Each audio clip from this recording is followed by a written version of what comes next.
My name is Jonathan Thompson. I was born in the year 1960 in a small working-class town in upstate New York called Auburn. People who grew up in Auburn back then will tell you life was simple, and in some ways it was, but simple never meant easy. I was born the son of a carpenter and a school librarian, and that meant two things. We were not rich, not even close, but we were proud. Proud of who we were, proud of the work we did, and proud of the little dignity we managed to carry in our pockets even when there wasn't much else there. My father's name was Robert Thompson. He was a tall man, with calloused hands and a stern face that could intimidate anyone at first glance, but beneath it was a heart as honest as oak. He worked long hours making cabinets, chairs, fixing porches, repairing staircases, anything that needed wood and a man who understood it. He always smelled of sawdust, and there were splinters stuck to his palms no matter how many times he tried to scrub them out. To me, he was a giant, but not an untouchable one. He knelt down every night, despite his sore back, to read the Bible, with us before bed, and his voice always carried this weight of truth, like whatever he said could never be a lie. My mother, Margaret, was softer but no less firm in her way. She ran the library at the local school, which meant she was surrounded by books and by dreams she knew most of us kids would never get to live.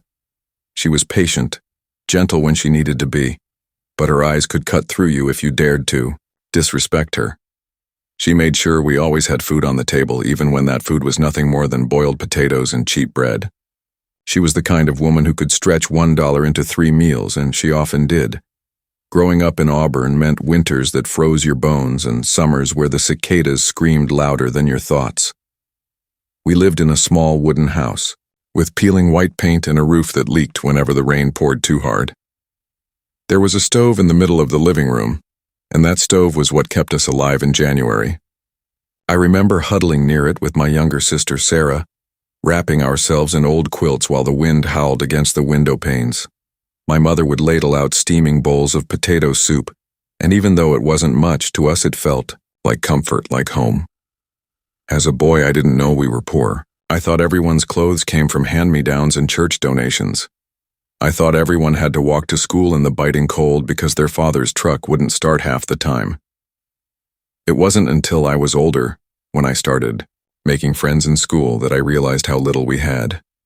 Some boys had shiny new baseball gloves while mine was cracked and patched. Some kids had mothers who packed sandwiches with fresh meat and cheese while mine gave me peanut butter on stale bread. But you know what?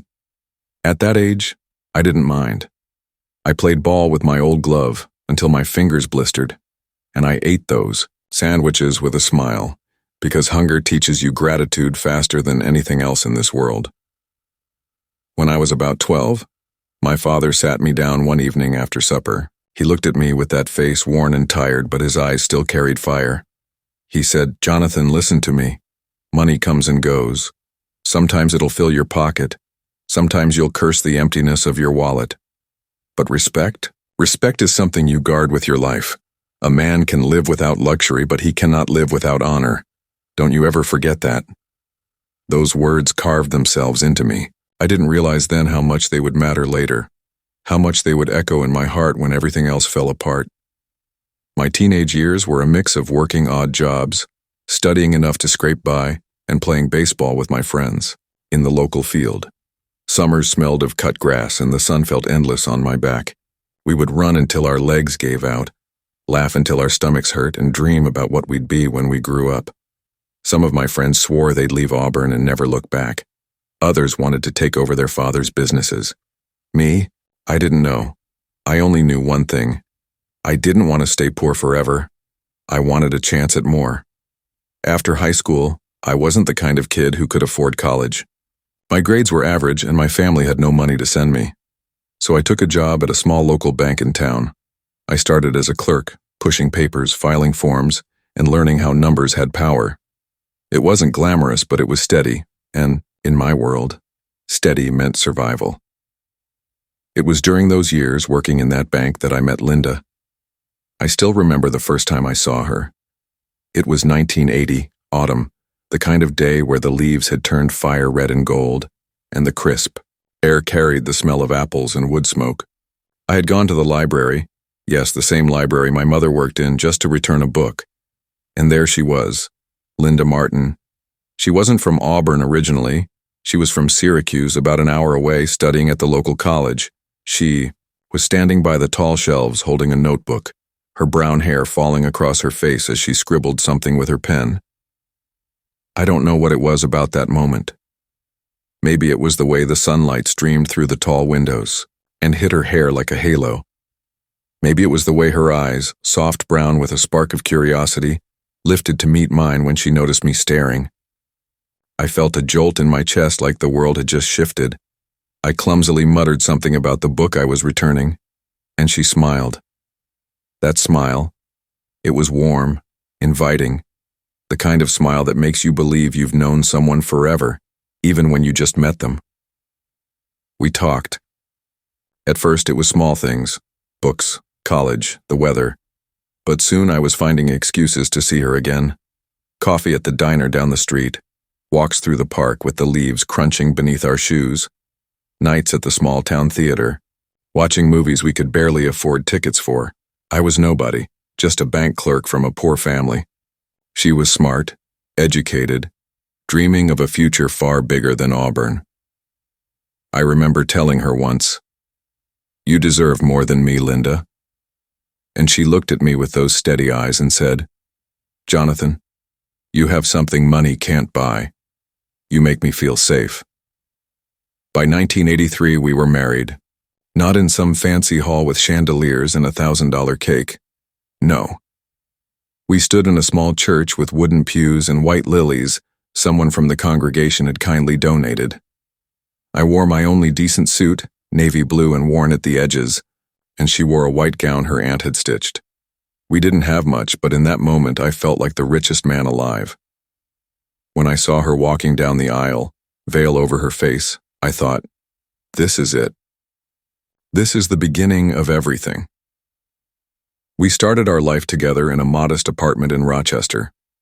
By 1985, I had managed to secure a better position at a larger bank, and with that came enough stability for us to think about children. And in the spring of 1987, David was born. My son. I'll never forget the feeling of holding him in my arms for the first time. His tiny fingers curled around mine, and I thought, this boy will never know hunger, not like I did. I will give him a better life. I promised myself that. 4 years later, in the winter of 1991, Emily came into the world. Snow was falling outside the hospital window, thick flakes against the night sky, and inside I held my daughter, wrapped in a pink blanket, her small chest rising and falling against me. I kissed Linda's forehead, tears in my eyes, and whispered, "We did it. We made a family." Those were the happiest years of my life. At least I thought they were. I didn't know what waited ahead. I didn't know how love could turn to betrayal, how blood could turn to poison, and how everything I built would one day be used against me. But back then, in the late 80s and early 90s, I was just a man with a wife, 2 kids, and a heart full of hope. I worked hard. I came home every evening to the smell of Linda's cooking, pot roast, sometimes chicken stew, on Fridays maybe pizza if we could afford it. We laughed around the dinner table. David would tell me about school and how he wanted to play football. Emily would show me drawings she made, little flowers and stick figures with smiles. And Linda, she would look at me with that same smile she had the day we first met, and I believed foolishly that nothing could ever break us. I was wrong. I still remember the smell of baby powder, the soft cries in the middle of the night, the way David's tiny feet used to kick when I held him above my head and pretended he was flying. When Emily came along, it was like the missing piece of a puzzle had fallen into place.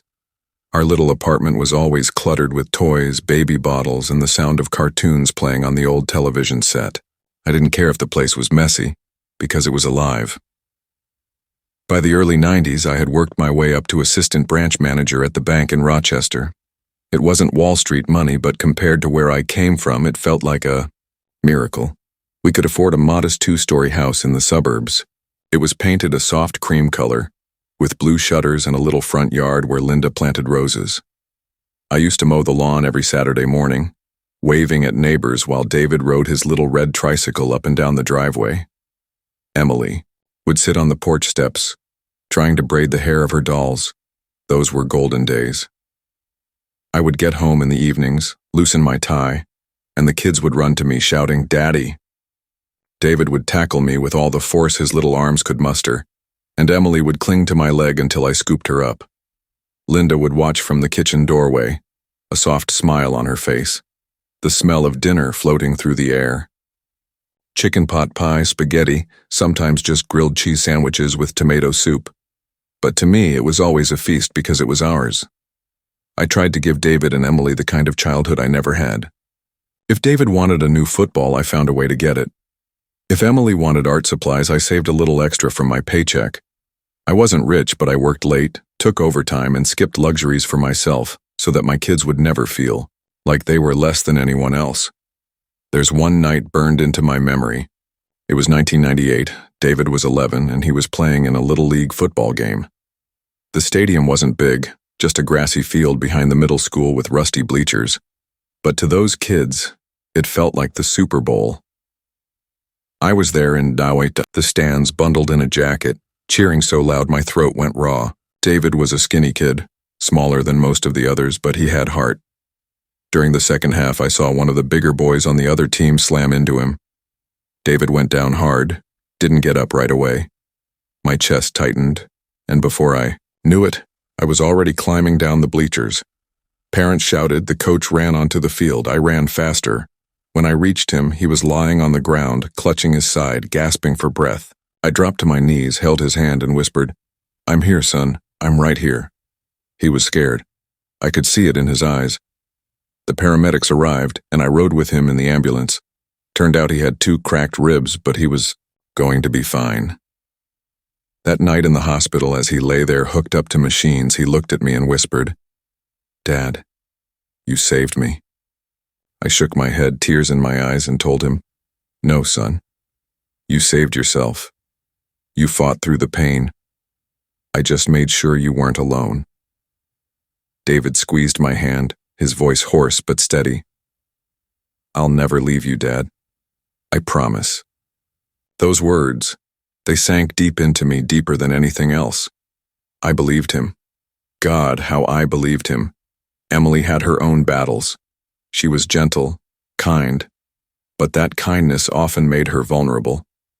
By the time she was in high school, around 2007, she had started dating a boy named Tyler. At first, I tried to be open-minded. I didn't want to be the kind of father who judged without reason. But soon I noticed things. The way Tyler spoke to her, sharp, dismissive. The way he tried to control where she went, who she saw. One night, Emily came home late, eyes red, from crying. I knew then something was wrong. A few days later, I followed her after school. Yes, I admit it. I didn't want to spy on her, but something in my gut told me I needed to. I saw them behind the gym. Tyler gripping her wrist too hard, his voice low but angry. She tried to pull away, tears streaming down her cheeks. Something snapped inside me. I stormed forward, my voice like thunder. "Let go of my daughter." Tyler froze, his face pale before releasing her. Emily rushed into my arms, shaking. I glared at that boy, my hands itching to do more than glare. "If you ever come near her again, I swear you'll regret it." He stammered, tried to talk back, but one look in my eyes shut him up. He backed away, muttering curses under his breath. Emily sobbed against my chest, whispering, "Thank you, Daddy. I was so scared." I held her, stroking her hair, my heart breaking at the thought of her being hurt. That night, she told me everything, how Tyler had been pressuring her, making her feel worthless. I told her, "Emily, you are never worthless. You are my daughter. You are strong and you are loved." She clung to me, her tears soaking my shirt. And in that moment, just like David, she promised me, "Dad, I'll never leave you, ever." I believed her too. Because when you raise your children with love, with sacrifice, with every ounce of strength you have, you think those promises are unbreakable. But promises, they fade.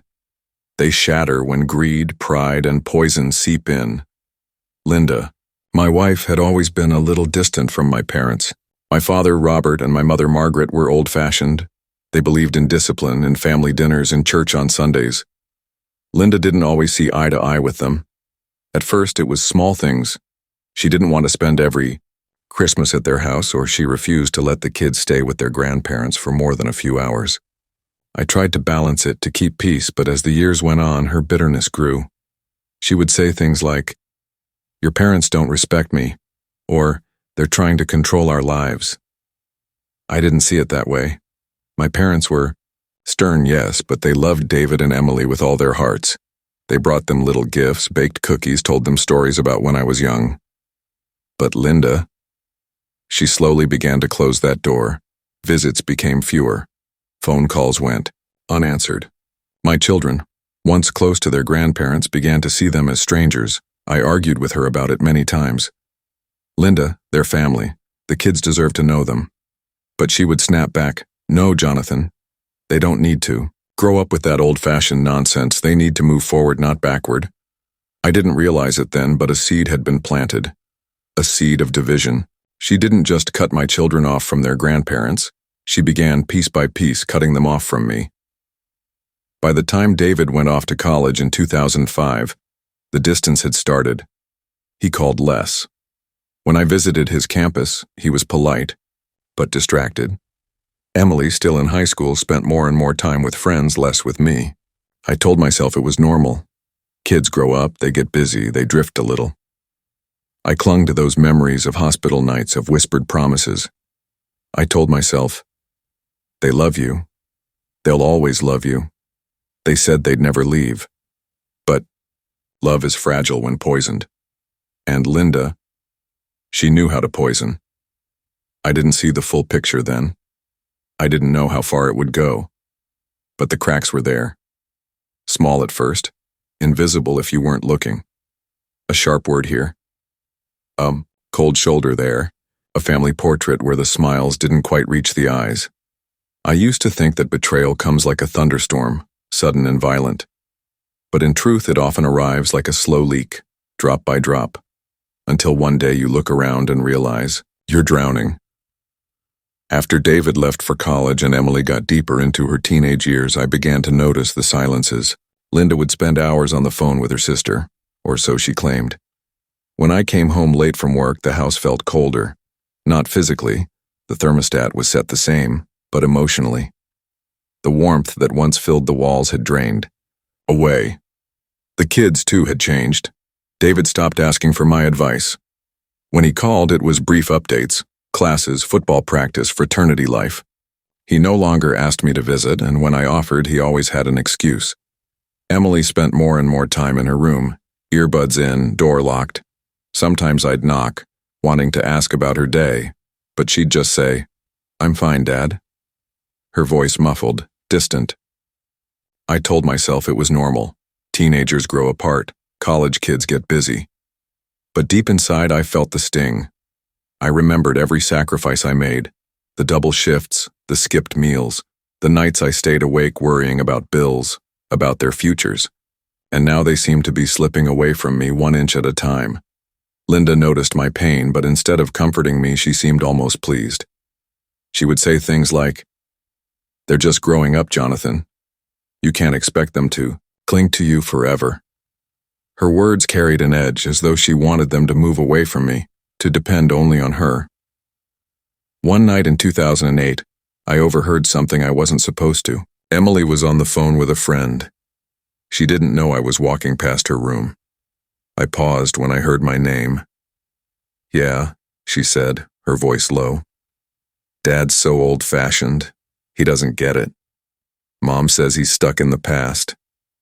Sometimes I wish he wouldn't try so hard. It's embarrassing. Embarrassing." That word sliced through me like a knife. My daughter, the same girl who once clung to me after that horrible day with Tyler, now found me embarrassing. I leaned against the hallway wall, my chest heavy, my breath shallow. I wanted to burst in to tell her how much I loved her, how much I had given up for her, but I didn't. I just walked away quietly, my footsteps heavy, my heart even heavier. Around that time, my parents, Robert and Margaret, were in their late 70s. Their health was failing. My father had developed a persistent cough, and my mother's memory was slipping. I wanted David and Emily to spend time with them, to build memories before it was too late. But Linda resisted. "They're too busy," she would say. "David has his classes. Emily has her friends. Besides, your parents never treated me with respect." I argued, I pleaded, but Linda always had a way of twisting things. Slowly, the visits to my parents dwindled until they stopped altogether. My parents would call, asking to see the kids, their voices filled with longing. I would make excuses, ashamed, because deep down I knew the truth. Linda was pulling the strings, and the kids were starting to see me as the villain in their story. By 2010, my parents had passed away. My father first, then my mother just a year later. At their funerals, the church was filled with old friends and neighbors, but David and Emily were barely present. They stood at the back, stiff, uncomfortable, checking their phones when they thought no one was looking. I wanted to scream at them, to remind them of the promises they had once made to me, but I kept silent, tears streaming down my face as I buried the two people who had shaped me. After that, things only got worse. Linda grew bolder in her contempt. She began to question my decisions openly in front of the kids. If I suggested a family trip, she would roll her eyes and say, "Why waste money on that?" If I bought David a gift, she would sneer, "He doesn't need you to buy his love." If I tried to discipline Emily for staying out too late, Linda would step in, telling her, "Don't listen to him. He's too strict." Slowly, my role as father eroded. I was no longer the hero who saved David on the football field, or the protector who stood up for Emily against Tyler. I was the man in the background, the one whose authority was undermined at every turn. Then came the finances. I had always managed our accounts carefully. I wasn't reckless, but I wasn't stingy either. Every paycheck was divided. Bills, savings, a little for emergencies, a little for the kids. But Linda began to push for more. She wanted a bigger house, a new car, expensive vacations. When I resisted, she accused me of being cheap, of holding the family back. Against my better judgment, I gave in. I worked longer hours, took on more responsibilities at the bank. But no matter how much I earned, it was never enough. The card bills piled up. I discovered accounts I hadn't authorized, money being moved without my knowledge. When I confronted Linda, she laughed. "It's our money, Jonathan. Don't act like you're the only one who sacrifices." But I was the only one sacrificing. And the kids by then had taken her side. David began to talk down to me, echoing Linda's words about how I didn't understand modern life. Emily dismissed me outright, rolling her eyes whenever I tried to speak. It was around 2012 when the real humiliation began. Linda filed for separation, claiming I was controlling, that I limited her freedom. She twisted every act of love, every moment of sacrifice, into something dark and oppressive. In court, she painted me as a bitter old man who refused to adapt, who suffocated his children and wife, and David and Emily. They stood by her. My son, who once told me he would never leave me, testified that I was emotionally distant and out of touch. My daughter, who once swore she'd never let me go, claimed I didn't respect her independence. Sat in that courtroom staring at them, my own flesh and blood, as they drove nails into my coffin. The judge granted Linda most of the assets, the house, even partial control over my pension. I was left with little more than my dignity, and even that felt shattered. When the gavel came down, I felt like my entire life had been stolen from me. The woman I had loved, the children I had raised, the family I had built with my bare hands, all turned against me. And yet, I didn't scream. I didn't beg. I didn't collapse. I walked out of that courtroom with my head held high, even as my heart bled inside my chest. Because in that moment, a fire was lit. A fire of anger, of betrayal, of cold, calculated revenge. They thought they had broken me. They thought I would fade away quietly into the night, forgotten and powerless, but they were wrong. I was Jonathan Thompson, son of Robert and Margaret. A man forged in struggle, tempered in sacrifice. I had given everything for my family, and now they had taken it all, and so I decided, if they wanted a villain, I would become one. When I walked out of that courtroom in 2012, the sky above New York was gray, the kind of color that makes the world feel heavy. I remember standing on the courthouse steps, people passing by with their own lives, their own problems, while mine had just been burned to the ground. I was 60 years old, stripped of my home, my family, my savings. I should have felt empty. I should have felt defeated. But instead, I felt something else, something sharp, something alive. I felt anger, not the kind of anger that explodes and fades. No, this was deeper. It was the kind of anger that seeps into your bones, that settles in your chest and refuses to let go. I kept replaying everything in my mind. Linda's smirk as the judge granted her the house, David's voice calling me emotionally distant, Emily's eyes rolling as she described me as a man stuck in the past. Every word was fuel. Every betrayal was firewood.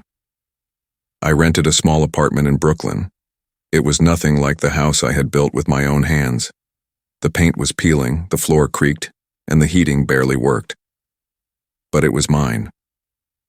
For the first time in decades, I was alone. No Linda to criticize me, no children to ignore me, just silence. At night I would lie on that narrow bed and stare at the cracked ceiling, planning, thinking, remembering. I began to look back at my life, tracing every moment that led me here. The sacrifices I had made, the love I had given, the times I had stood between danger and my children. And I realized something. I had been blind. I thought love was enough to bind a family. I thought loyalty was natural, that blood meant something. But I was wrong. People choose loyalty. They choose love. And my family had chosen against me. So I decided I would make my own choice. I would not beg for their love again. I would not chase after people who spat on my devotion. Instead, I would show them what it felt like to be powerless, to be forgotten, to be left with nothing. But revenge, real revenge, cannot be rushed. It must be patient, precise, like a blade sharpened, slowly until it can cut through steel. I started with myself. I was 60, but I wasn't finished. Every morning I woke before dawn and walked the streets of the city, letting the cold air harden me. I joined a local gym. At first the young men laughed, an old man among weights and machines, but I ignored them. Day by day, month by month, I rebuilt my body. My muscles grew lean again, my stamina returned. I wasn't chasing youth. I was building strength for what was coming. I also sharpened my mind. I spent hours in the library reading about law, finance, inheritance, even psychology. If they had beaten me once in court, I would never let it happen again. I studied the system, learned its cracks and shadows. I followed news of families torn apart, of betrayals, of men who had been discarded like me. And I took notes. At night, when the city grew quiet, I would sit by the window with a notebook, mapping out my plan. Linda was greedy. Money and status were her weaknesses. David was arrogant, craving respect from his peers. Emily wanted independence, but she also longed for validation from the wrong people. They all had flaws, and flaws are openings. But I didn't want violence. No, death would be too easy for them. My revenge had to be deeper. They needed to feel what I had felt. Betrayal, abandonment, humiliation. I wanted them to crumble, not because I pushed them, but because I built the stage and let them destroy themselves. In 2014, I got my chance. David had graduated from college and was working at a mid-level investment firm in Manhattan. He was ambitious but careless. I knew because I kept track of him, quietly, from the shadows. He lived beyond his means, rented a luxury apartment he couldn't afford, and spent money like water. I knew that eventually he would slip, and he did. Through an old contact from my days at the bank, I discovered David was involved in some questionable deals. Nothing illegal yet, but risky enough to catch the attention of the firm's internal auditors. I smiled when I learned this. My son, who once called me out of touch, was gambling with his future. Emily, meanwhile, was living in Boston, dating a man named Eric. I did my research. Eric was charming but manipulative, a man who bounced between jobs and carried debts like shadows. I remembered Tyler, that boy from high school, and realized Emily had never outgrown her weakness for men who would use her. Linda, as always, was the spider at the center of the web. She had remarried, yes, remarried within 2 years of our divorce. Her new husband, Richard, was wealthy, a property developer with a mansion in Connecticut. Linda had landed exactly where she wanted, surrounded by luxury dripping in status. But I knew her kind. Greed doesn't stop once it's fed. It only grows hungrier. I waited, patiently, like a fisherman who knows the tide will eventually shift. I let them grow comfortable. I let them believe they had won. And while they celebrated, I was watching, waiting, sharpening my knife. By 2016, the cracks were showing. David's risky deals had caught up to him. He was under investigation by his firm. Emily's relationship with Eric had turned sour. There were rumors of abuse, of money stolen, of nights she didn't come home. And Linda, her marriage to Richard was not as perfect as it seemed. There were whispers of lawsuits against his company, financial trouble brewing beneath the polished surface. And that's when I made my move. I didn't storm back into their lives with anger. No. I reappeared quietly, like a shadow returning at dusk. I called David first. He didn't expect to hear from me, and his voice was tight with suspicion. But when I offered advice about his financial troubles, couched in the language of experience, he listened. He didn't know how much I already knew. He didn't realize that the lifeline I extended came with chains he couldn't see. Then I reached out to Emily. She was broken, her voice trembling as she spoke about Eric. She didn't want to admit weakness, but I could hear it. I offered her comfort, a father's ear reminding her of the time I had saved her before. And though she tried to resist, part of her wanted to believe I could save her again. Finally, Linda. I didn't speak to her directly, not at first. Instead, I whispered. Through mutual contacts, I let slip rumors. I hinted at Richard's financial instability, at deals going sour.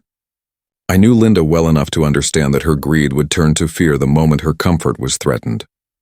Piece by piece, I began to weave the web, not with lies, but with truths sharpened like arrows. Because the best revenge doesn't come from fabrication. It comes from revealing what people try to hide. And as I moved my pieces into place, I felt something I hadn't felt in years. Purpose, control, power. They thought they had destroyed me, but they had only awakened me. And soon, very soon, they would know exactly what it feels like to be Jonathan Thompson's family. I remember the winter of 2017 as the coldest in years. Snow fell over New York like a silent shroud, burying the streets, muting the noise of the city. People hurried past with scarves wrapped tight, their breath fogging the air. I walked those streets too, hands deep in my coat pockets, heart burning with a warmth no snow could extinguish. My plan was ready. My stage was set. David fell first. His arrogance had finally caught up with him. The firm discovered discrepancies in his accounts, investments that went nowhere, money that vanished into thin air. They questioned him, pressed him, and eventually suspended him. I knew this because I had made sure the right information reached the right people at the right time. One evening, David called me. His voice shook, not with anger, but with desperation. Dad, I don't know what to do. For a moment, I almost felt pity. This was my son, the boy I had once saved on a football field, the boy who had promised me he'd never leave my side. But promises mean nothing when loyalty is cheap. So, I listened. I offered him advice, calm and measured. I told him there might be ways out, but he'd need to trust me. He did. Oh, he trusted me. And with every word, every reassurance, I tightened the noose around his pride. I fed him enough rope to hang himself, guiding him into decisions that dug his grave deeper. By the summer of 2018, his career was in ashes. He was jobless, his reputation ruined, his friends scarce. And when he came to me, eyes hollow, begging for money, I gave him a check, small enough to keep him crawling back, large enough to keep him chained. My son, once proud and dismissive, now reduced to a beggar at the feet of the father he had scorned. Emily came next. Her relationship with Eric had rotted from within. The man stole from her, belittled her, cheated on her. And still she clung to him, blinded by that toxic blend of fear and love. I watched from the shadows until the night came when she called me, her voice breaking, her sobs echoing through the phone. "Dad, I don't know where else to go." I drove to Boston that night. The streets were slick with rain, neon lights reflecting off puddles. I found her outside her apartment, shivering, mascara streaked down her face. She collapsed into my arms, the same way she had as a little girl when a nightmare woke her. For a moment I felt the urge to forgive, to comfort, to rebuild. But forgiveness is not the same as forgetting. I brought her back to New York, gave her a place to stay. I fed her, clothed her, listened to her pain. But all the while, I whispered truths into her ear. That she had ignored me, abandoned me, chosen strangers over her own blood. She resisted at first, but guilt is a heavy burden and slowly it weighed her down. By 2019, Emily was a shadow of the girl she once was. Dependent, broken, clinging to the father she had once discarded. And then, there was Linda. Her marriage to Richard was already crumbling. His company had lawsuits piling up, debts mounting. Their mansion in Connecticut became a prison of arguments and cold silences. And into that fracture I slipped like water through stone. I didn't confront her directly. No, I let rumors reach her ears. Rumors about Richard's failing empire, about infidelities, about betrayals. Some were true, some I made true. Linda, so used to control, began to spiral. Her greed turned to paranoia, her security to desperation. In the fall of 2019, she called me. I will never forget that moment. "Jonathan," she said, her voice trembling, "I don't know what to do anymore." For the first time in decades, she sounded small, weak, vulnerable, and I smiled. I reminded her of what she had done to me. I painted every betrayal, every wound, every humiliation in vivid detail. And then I said the words I had been waiting years to say. "You destroyed me once, Linda. Now it's your turn." Silence stretched across the line. Then a sob, sharp and bitter. She hung up. From that moment on, I didn't need to lift a finger. She unraveled on her own. By 2020, her marriage, as over, her wealth drained in lawsuits, her reputation tarnished. She had clawed her way to the top by stepping on me, and now she was sinking into the same pit she had thrown me into. David, ruined and bitter. Emily, broken and dependent. Linda, desperate and forgotten. And me, I was free. I stood once again on the Brooklyn Bridge, the same place I had walked years earlier when despair had nearly crushed me. The city lights glowed against the night sky, the East River flowing black and endless beneath. I breathed in the cold air, feeling it fill my lungs, feeling alive in a way I hadn't in years. I had not killed them. I had not lifted a weapon. I had simply held up a mirror and let them destroy themselves. That was the beauty of it. That was the poetry of revenge. And yet, even in victory there was no joy. Revenge does not heal. It does not restore what was lost. It only evens the scales. I looked at my hands, calloused from work, from rebuilding my body, from carrying the weight of years. They were steady now, strong, but empty. I realized then that I did not seek reconciliation, nor did I crave their love anymore. What I wanted was peace, and peace only comes when you let go of the ghosts. So I walked away. I never saw Linda again. I spoke to David and Emily on occasion, offering them just enough to keep them alive, but never enough to let them forget their choices. They live in the ruins of the empire they built on my back, and that is punishment enough. As for me, I bought a small house in upstate New York near the Hudson Valley. It's quiet there. The mornings are filled with mist rising over the hills, the evenings painted with sunsets that bleed gold and crimson across the sky. I spend my days reading, tending a small garden, and sometimes writing letters I will never send. My name is Jonathan Thompson. I was a son, a husband, a father. I was betrayed, broken, discarded. But I rose again, and I took back my power. This is my story. A story of love turned to ash, of trust turned to betrayal, of despair turned to vengeance. And if you are listening to my voice now, remember this. Family is not blood. Love is not words. Loyalty is not promised. They are choices. And when those choices are made against you, you must decide who you are, a victim or a survivor. I chose to survive, and in surviving, I became something more. I became the reckoning they never saw coming.